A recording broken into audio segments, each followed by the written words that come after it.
Thank you. I think my job is to keep you entertained and awake after that nice lunch that we had. Really want to do a very quick overall about Ireland and its position. We are a country of 4 million people and about 1 million dogs. Okay. We have done quite a bit in the last 10 years to move forward to have a policy about all dogs, rather than just in terms of pedigree dogs. We are still moving our members along with us. Some are walking beside us, some are being dragged. But we are on, as we all are in this room, on a process. We're moving along to make welfare of dogs, of all dogs, better. Unlike some of the speakers today, I'll be actually sort of talking about some of the problems that we have, or rather I'd see them as challenges about conformation extremes. Sorry, do we? There.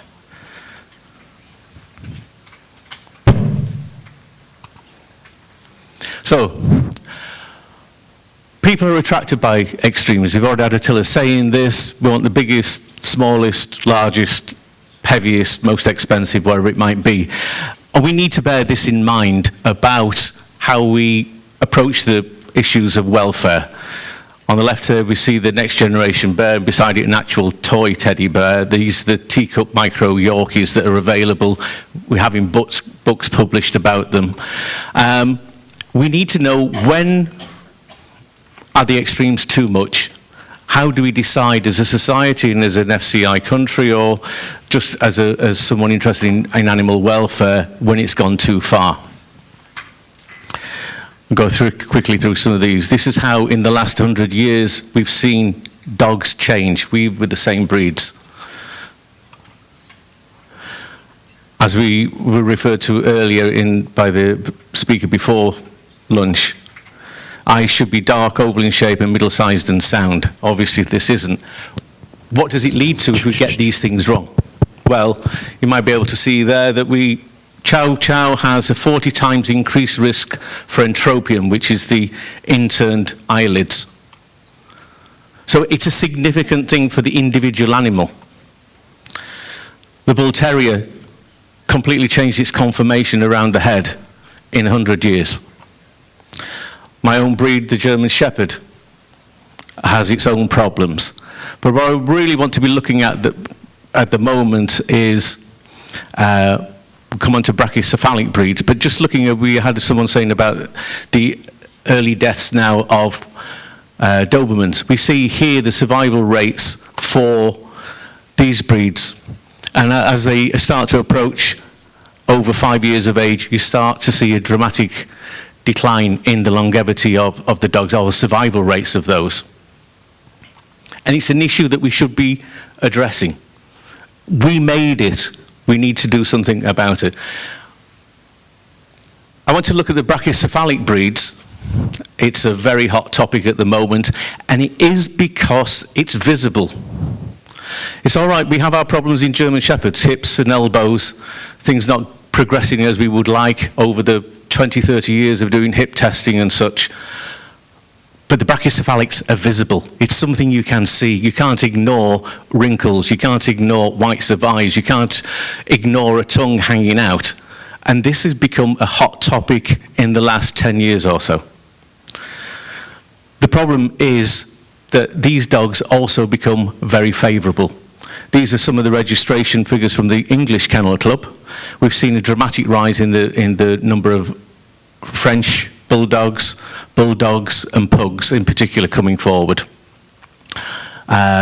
Same in the American Kennel Club. In Ireland, we're somewhat different. We still favour large dogs in many respects.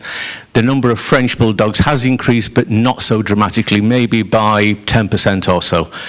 We might see this happening more because we tend to lag behind some of the other European countries in terms of fashion. Here we have overweight dogs. They may not have had a problem, but because of their ways of being kept, the genetic predispositions become welfare issues through overfeeding, the environment that they're in not being walked enough, maybe being owned by people who are not active themselves.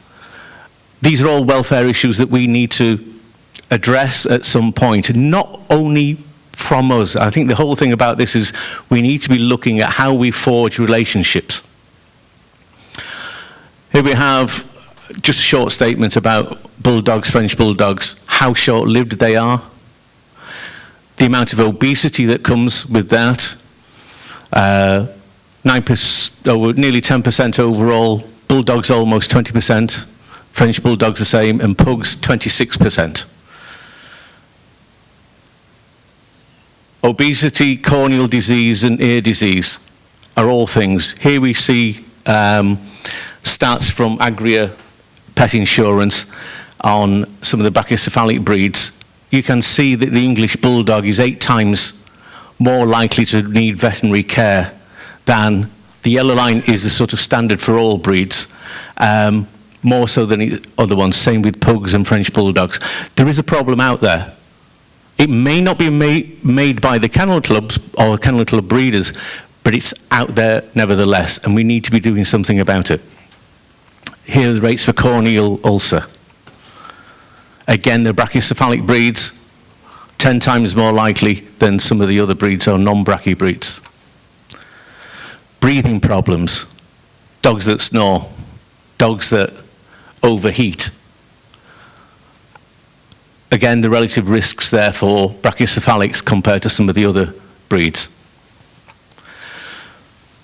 We have issues about extreme conformation, and there are questions that need to be asked, and we need to be thinking about, do we want health screening prior to breeding or showing?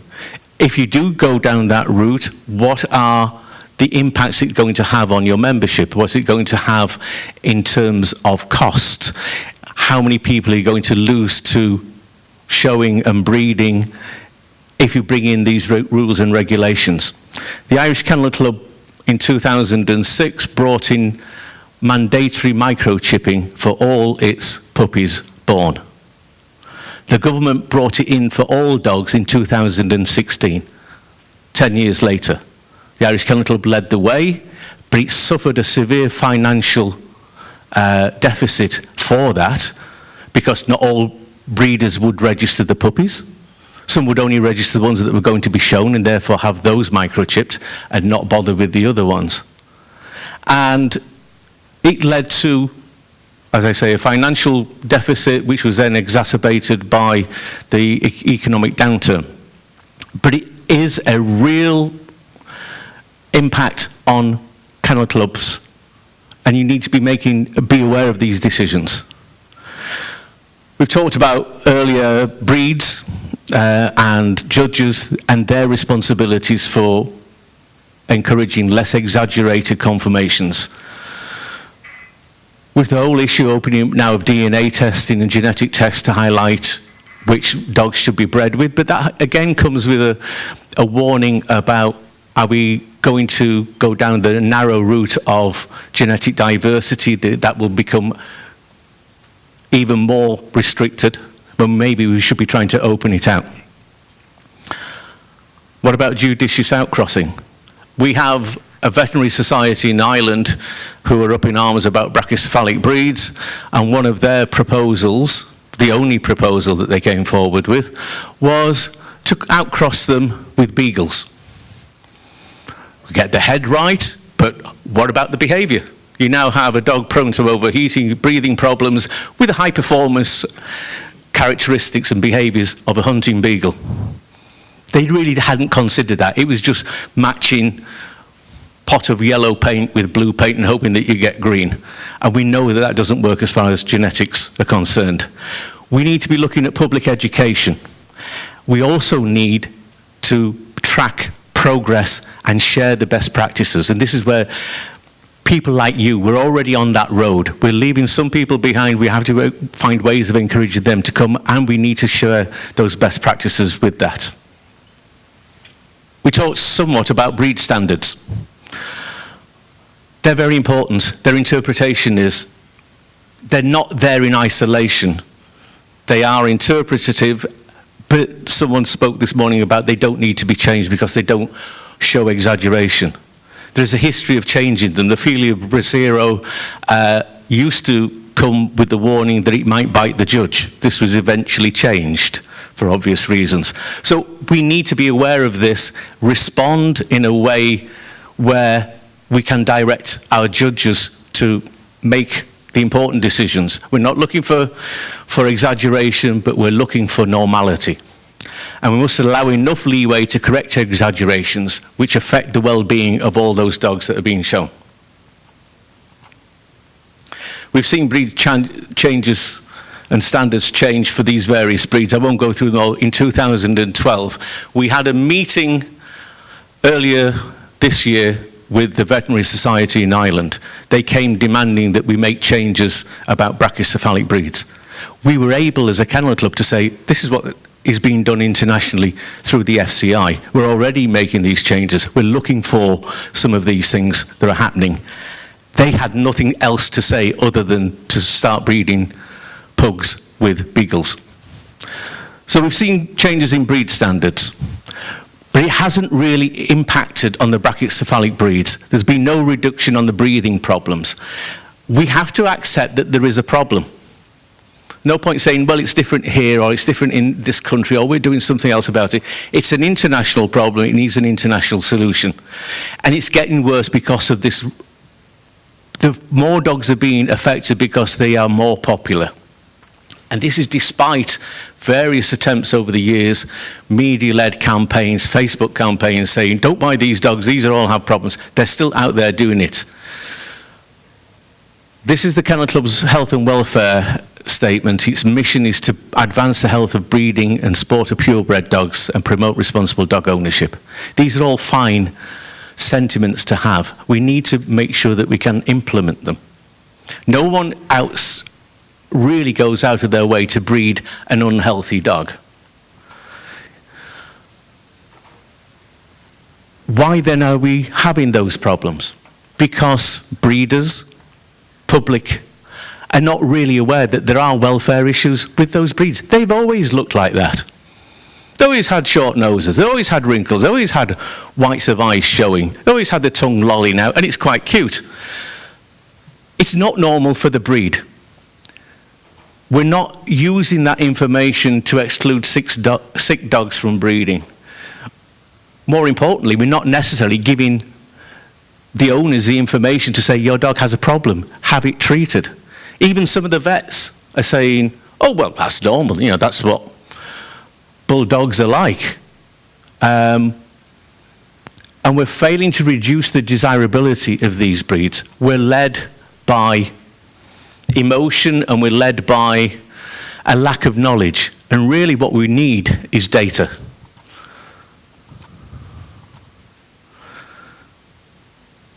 There should be no action without evidence, and there can be no real evidence without data. And it's important because legislators are very good at copying and pasting from those submissions that come into them. And those with the biggest expense account or professionalism, such as veterinary associations, are the ones who are getting the ears of government. Government just want the problem to go away and say, we've dealt with that, we put it over there. As kennel clubs, and as people interested in welfare, we really need to provide people with the correct information. We live in a society of fake news and everything else. It's so incumbent upon us to actually, when we see something wrong, make those statements. Give the evidence. Let people make a rational decision on these things. And I hope I'm not... No. Sorry. Press that button maybe. There we go. Right. It's not only internationally, it's nationally. For the first time last year, we sent out a questionnaire to every breed club in Ireland for a health survey, asking them various information. What was the state? Did they know about health tests? What were the issues in their own particular breeds? Did they have sufficient information, not enough information, too much information? How would they like these things being delivered? We got some feedback, not everybody, unfortunately. One of the issues we need to be looking at the moment is judges' education. Oh, sorry, there.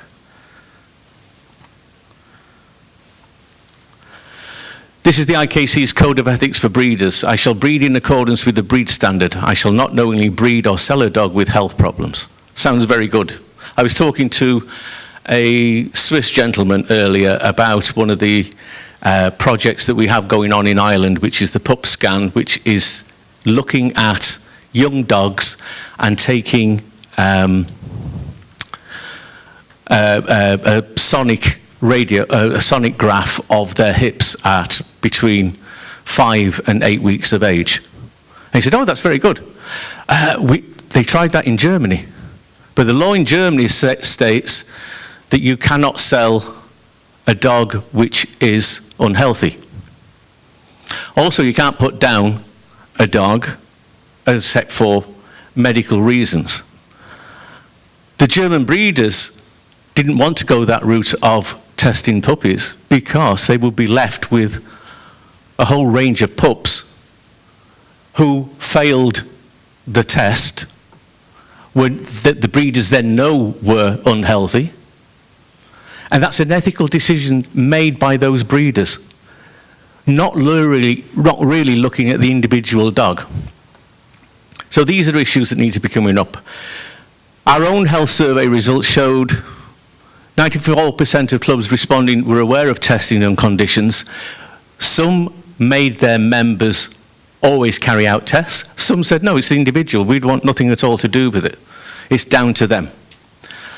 So what I'm saying really is we have a very complex issue.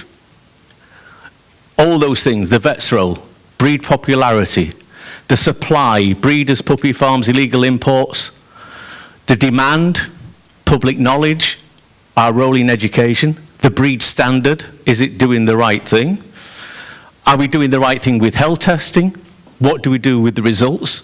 The judge's education, and the breeder's attitude and decision making on whether they're going to breed and how they're going to breed. It's complicated, and not all the solutions and ways of giving information and knowledge to one group will satisfy another group. We already said about need for further education, public, government. We'll just go quickly through those. The essential message is the most desirable dog is the healthy dog with no welfare issues. This is what we should be striving for, whether it's pedigree or not. We have the celebrity people who make dogs popular. We also have these sorts of messages being sent to children on how animals should look. If you grow up thinking that all dogs should have big eyes and big round faces, well, then you obviously want to go out and buy a pug or a bulldog or something equivalent. We see them being used in the media. There's the new film out being publicised, dog show, yeah, which will lead to another raft of people wanting those types of dogs. There's a lot of information out there. This is one study from America, Public Perception of Dog Welfare, Sourcing and Breeding. It has some really very interesting information, but just to take a couple of little things. When they were looking at respondents, they favoured legislation in terms of how they want animal welfare to be protected.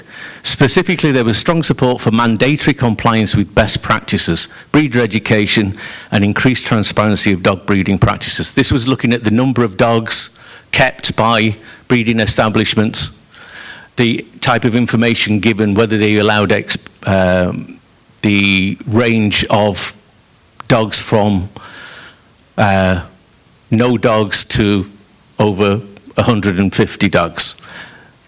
Most people preferred that dogs be kept by breeders with no more than 5 breeding bitches, rather than the large establishments which we see. One thing about that is that the Irish Kennel Club, along with the Dublin Society for Protection of Cruelty to Animals, actually came together to make a submission to the government on the new welfare and puppy breeding establishments. And that was one of the figures that came out of those discussions. The joint submission was very important for the Kennel Club, because we were siding and seemed to be siding with welfare agencies. And like Attila said before, we had compromise. They backed down on some of the things, and we were able to argue the cases for number of litters being born to a particular bitch and having those numbers quantified and put into regulation. It's a big problem. We need to be actually out there with various groups. We need to know what to do with the results of health testing. I don't have the answers. Do we record them on a database for everyone to access? Other breeders, prospective owners? Do we allow the results on the pedigree and onto websites? Do we allow for voluntary disclosure in the hope that eventually everyone will want to do it, or do we make mandatory decisions? You have to do this if you're going to have a Kennel Club registered litter, in which case are we prepared to make the hit, whether it's financially or socially or politically, that we never get elected to positions again? What period of timescale are we looking to implement this type of scheme? Is it 5 years? 10 years? The vets, when they came to us about the brachycephalic breeds, were looking to see an overall improvement by 2030. It took us 100 years to get from those pictures that we saw before to where we are today. It's going to take a certain length of time, and people have to be aware of that as well. I suppose really what we're looking at is the need to look at the behaviour change model. We've not been effective in terms of educating people. We put the information out there, whether it gets read, we don't know. We are looking at how to change people. We're not all at the same stage. We have the small circle there, not thinking, the pre-contemplation stage. Doesn't bother me, I've always done it this way. We'll go on doing it this way until I die, and that's fine. And that can be for lots of things. That can be for breeders, it can be for owners. We've always got our puppy from, we've always had, they've always looked this way. We need to get people, and some of us in this room are already beyond this stage, thinking about these issues, recognizing and acknowledging that there are. We need them to take preparatory steps. Okay, we have an issue, we want to be doing something about it. There's a sea change that has to happen within all of us for that. Then we need to look at the action. How are we going to do these things? But also we need to look at maintenance. Are people going to continue to do the actions that they've done? We saw Sean talked about the golden pause. Very well received, very well taken up by the public and the media. But the next incoming committee were not a little bit more lukewarm about it. We need strategies to make sure that the changes we make are maintained, because otherwise we have relapse. The object is the end result, which is better health and welfare for our dogs, and that's all dogs, not just those pedigree dogs, though we would prefer people to have them. So, just going through that again. The pre-contemplation, there's nothing wrong with my dog or this breed. It's the denial. There's resistance, ignorance, or people saying, well, I don't believe the evidence, show me more. I'm not listening. We also have a deep personal investment. People have been breeding these dogs for 30, 40 years. How do we say to them, you've been doing it wrong? Look at all these. We can't play the blame game. They inherited that type of dog. We need to take responsibility as a kennel club, as members of society. We need to bring these people along with us. But it's going to be difficult and it's going to take time. There is also and sometimes we face this and go, why am I bothering? It's so complex. It needs everyone's involvement. Resolution seems to be impossible. The problem is if we don't do something, eventually it will be taken out of our hands. You will have welfare agencies who are already whispering about not breeding these dogs, putting a ban on these dogs, that the way to solve this issue is not to have brachycephalic breeds or lame German Shepherds or Dobermans that are dying too quickly. We need to be aware of unconsidered consequences. Whatever we do might lead to a decrease in kennel club memberships, registrations and income. We might see the setting up of rival registration bodies. We have the issues of genetic testing, a lot of which are based on tests for human disease, so that they're carrying out experiments or the evaluation of techniques to identify diseases which are funded because humans have those diseases. It doesn't necessarily mean that it's a big problem for dogs. Yet it's put out there as, oh, we have this issue with eye tests, for instance. Even though it may be a very small proportion of dogs that have that particular problem, but it may be very huge in human disease. I was talking to a professor last week who's an eye expert. He mentioned that there's now a genetic test for a particular eye condition.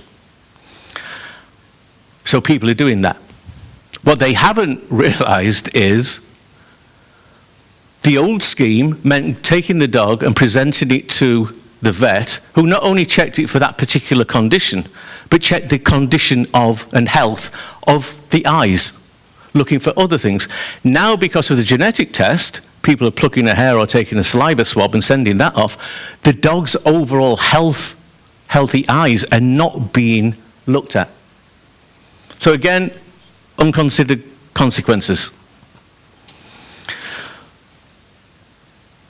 There's a whole wealth of information and statistics out in academic and other institutions. We have the data. They have the resources, they have the students for statistical analysis. Legislators want evidence. We want evidence so we can make the right decisions. Those things are available out there. We're working as a kennel club now with Queen's University in Belfast. We are opening up our data to a PhD student who's looking at the comparison of puppy mill pups and kennel club registered pups on a longitudinal study. It'll take maybe 6-7 years. But there should be some really interesting stuff coming from that. We're working with Dublin University now with the Pup Scan project, looking at an alternative to radiography for hip and elbow dysplasia, which can be done at weeks of age, which means that puppies who are suffering from maybe hip dysplasia or a condition can actually have treatment and a diagnosis given, rather than waiting until the usual 12-15 months for an x-ray, which just says, yes, you've got bad hips. We partner with guide dogs, assistance dogs. We're a small kennel club. We have 7 full-time staff for everything. So we have the wealth of information, we have the enthusiasm, we need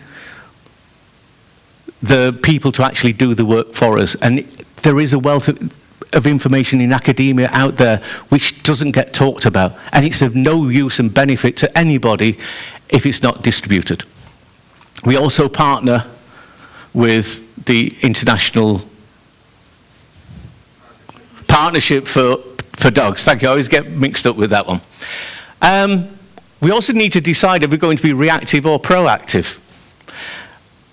We have Facebook there. We had a storm on Facebook about a month ago about and you may not have heard of this, Alabama rot.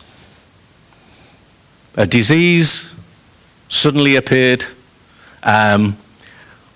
People were worried, they wanted to cancel things going on. It's a disease born in forests, no known cure for it, demanding that the Kennel Club do something about it or give information about it. There was one confirmed case in Ireland, which was in 2017. Since it was observed in the UK, there's been 100 cases. We can be fooled by Facebook. We can be fooled by social media messages. We need the evidence. Syringomyelia, a very painful disease for the individual dog concerned. If you're not aware, that's the small head and the large brain, it gets compacted. But if you look at the statistics from agri-insurance, heart problems are over 8 times more likely to result in a veterinary claim event than syringomyelia, which is a very sexy thing that has had lots of publicity, lots of TV programs about it, all these people doing dreadful things to cavaliers. So we need to be careful where we put our limited resources. We've spoken earlier about the role of judges. Do we require health education as part of judges' education modules? Do we want our judges to become mini vets? Would we be happy for a non-veterinary judge to say, sorry, I'm sending you out to the ring with your dog because I can see the white of its eye, or I feel it's got entropia, or will the change in breed standards have a trickle-down effect on change for the average breeder? Or will it limit genetic diversity and the whole problems that go with that? We need international cooperation, events like this. We need to be sharing information with various groups. A nod to the Finnish Kennel Club here for their work done with the Helsinki University on pug research and stress testing. The International Partnership for Dogs, which the Kennel Club has been a member of, they run biannual conferences looking at specific issues. One is brachycephalic breeds, one is looking at behaviour and looking at best practices for the socialisation of puppies, looking at harmonisation of DNA testing and such. And then we get to issues of owners. The owner's perception of what a dog should look like, a particular dog that has a problem. We get the cute crosses, the designer dogs, the mixtures, celebrity endorsements. Why have we got the Shar-Pei there? Because of disappearing wrinkles. The Shar-Pei Club in the UK has done a lot of work to reduce the amount of wrinkles. The effect? No one buys their puppies because they don't look like Shar-Peis. So they're all going to non-registered, non-breed club breeders because they want a proper one. Again, the law of unintended consequences. There's actually a study done on owner attitude. Why do people go out buying a puppy when they know it's got health problems? And basically it comes down to cuteness. You can see there, motivations behind choice of dog were also different. Health and other breed attributes were more important to owners of Cairn Terriers, whereas the dog's personality was reported to be more important for owners of French Bulldogs, Cavalier King Charles Spaniels, but less important for Chihuahua owners, who took even less decision. We want a cute Chihuahua that will fit in the handbag, just like it does for Paris Hilton. And this is what we're up against, and we need to be changing, but we can't use the same message for everything. Is it just a pedigree problem?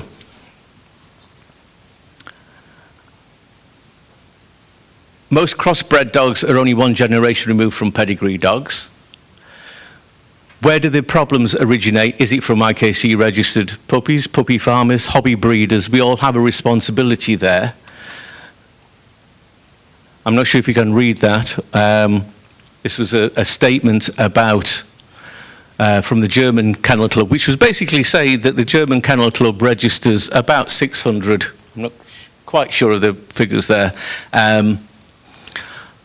French bulldogs in that particular year. But the non-Kennel Club registrations did 6,500 pugs. There's an issue over where people source their pups from. Sorry, go back. But it is a pedigree problem, because the public only see a dog with a problem. They don't ask if it's a Kennel Club registered pedigree dog. So it does become our problem. And it's something that we have to address because of those issues. This is a recent study as a result of a questionnaire sent out, which the Irish Kennel Club took part in, about breeding policies and management of pedigree dogs in 15 national kennel clubs.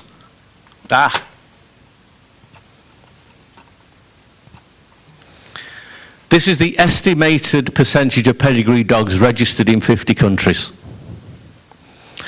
The light blue and the coloured ones are the number of registrations by those responding countries.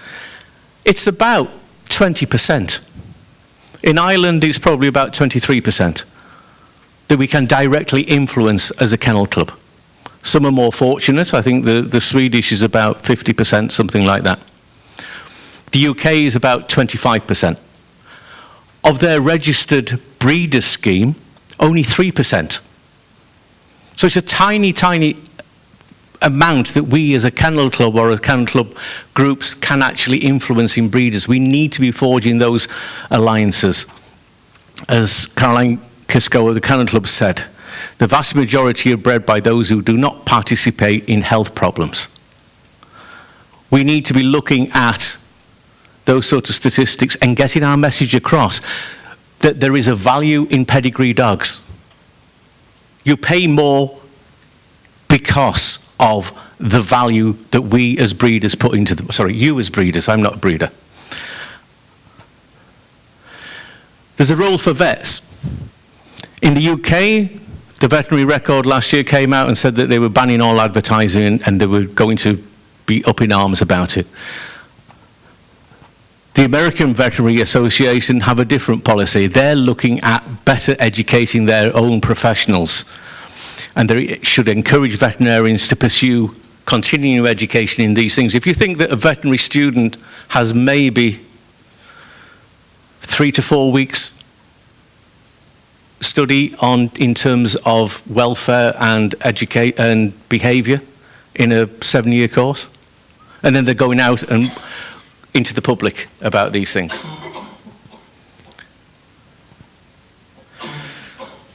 As I said, we had a meeting with the Veterinary Ireland on their policy documents, which came out after our meeting. They took on board some of the things. They were quite shocked that we only had covered 20% of dogs. They thought we had much more influence.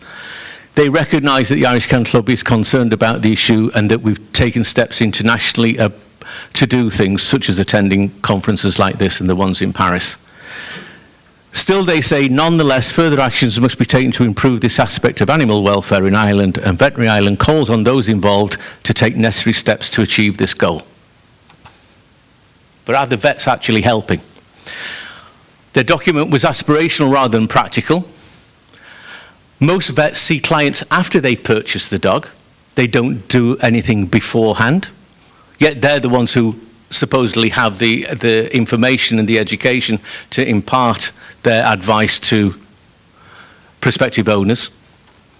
There's also a competition between vets which mitigates the message. Am I going to tell you, overweight person, that your dog is overweight? Or are you going to be insulted and go to another vet and I lose you as a client?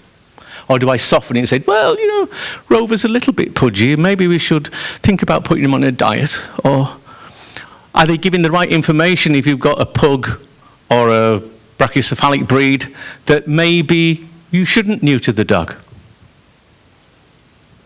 because it's going to lead to overweight issues, and it's going to seriously affect the health and welfare of that particular dog. Or am I going to take the easy one and say, well, yeah, I'll neuter it because it's a very swift operation and I can charge €150 for it.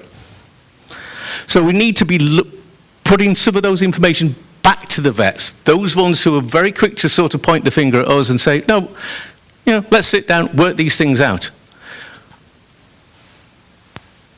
We need to be looking at what we're doing in terms of testing. There's no BOAS testing in Ireland at the moment. Those who want to do it and have the interest to do it have to travel to the UK. It's an added expense and inconvenience. We know that stress testing strongly correlates with the breathing difficulties. It does require veterinary supervision. It's something that's already done in other countries, and we're hoping to bring it into Ireland with the help of those vets who've been pointing the finger at us. But there's no point in testing for testing's sake. We need to be doing something with the information. From the early American study, they were asked, which group of people do you think has the most influence on welfare and human treatment practices? Rated very high.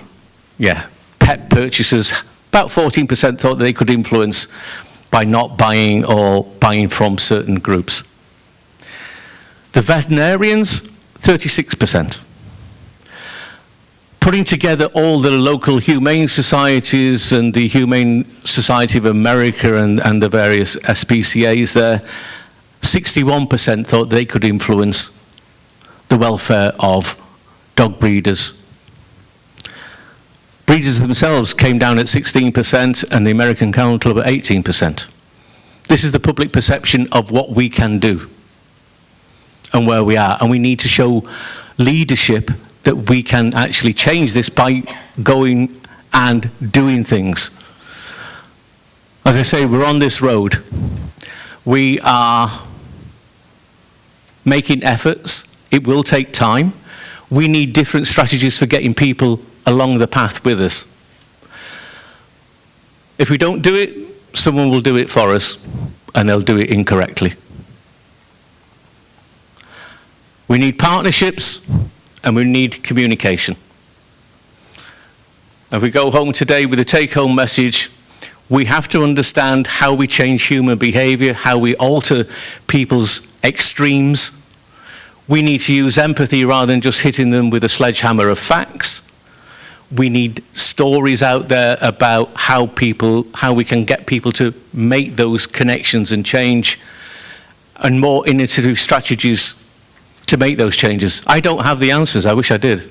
Maybe you in the room can think about them, and at another session we could maybe come down to some practical things. Thank you.